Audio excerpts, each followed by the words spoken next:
ഉണ്ടായത്? റൂം തരാന്ന് പറഞ്ഞ എന്നെ ഇവിടെ പിടിച്ചിരുത്തിയിട്ട് റൂം തരുന്നില്ല. റൂം ഇല്ലെങ്കിൽ റൂം ഇല്ലെന്ന് പറയണം. വെറുതെ ആളെ പിടിച്ചെടുത്ത് മെനക്കെടുത്തത്. നിങ്ങളല്ലേ എന്നോട് റൂം കൊടുക്കാൻ പറഞ്ഞത്? പക്ഷേ ഇത് അഗതി വന്നൊരു സത്രമൊന്നുമല്ല. കാശില്ലാതെ റൂം കൊടുക്കും. കാശില്ലെന്ന് ആര് പറഞ്ഞു? അവരോട് ചോദിക്കും. കാശില്ലെന്ന് പറഞ്ഞോ? ഞാൻ അവനെ പറഞ്ഞിട്ടേ ഇല്ല. കഷ്ടമുണ്ട്. നിങ്ങൾ ഒരു ഉരുണ്ട് കളിക്കരുത്. എനിക്കറിയാം അവനെങ്ങനെ പറയില്ലെന്ന്. താൻ അവർ പറഞ്ഞു കൂടി ചോദിക്കണം. എന്താ പറഞ്ഞേ? അങ്കമാലിയിലത്തെ പ്രധാനമന്ത്രി എന്റെ അമ്മാനാണ്, അങ്ങനോട് പറഞ്ഞ കാശ് അയച്ചു തരുമെന്ന് പറഞ്ഞു. അമ്മാനെ വിളിച്ച് പറഞ്ഞ കാശ് അയച്ചു തരുന്നവര് പറഞ്ഞില്ലേ? നിങ്ങൾക്കൊന്ന് ഫോൺ ചെയ്ത്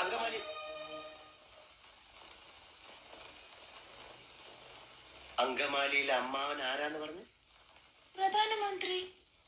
അപ്പൊ ഈ കഴുത പറയാ എന്റെ അമ്മാവന്റെ വകയല്ല ഈ ഹോട്ടലിന്. അപ്പൊ ഞാൻ ചോദിച്ചു, നിന്റെ അമ്മാവന്റെ വകയാണോ ഈ ഹോട്ടലിന്? അപ്പൊ അവൻ എന്നെ എടീന്ന് വിളിച്ചു, ഞാൻ അവനെ പട്ടീന്ന് വിളിച്ചു. അപ്പൊ ഒരുത്തൻ എന്നെ അടിക്കാൻ വന്നപ്പോ ഞാൻ എന്റെ കൊടയെടുത്ത് അവന്റെ വയറ്റത്ത് ഒറ്റ കുത്തി.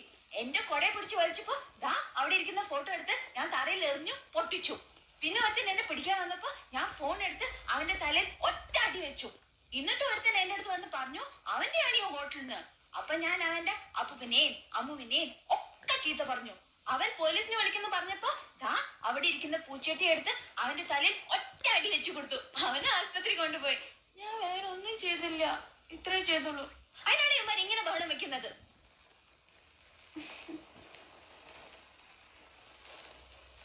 പട്ടാണല്ലേ?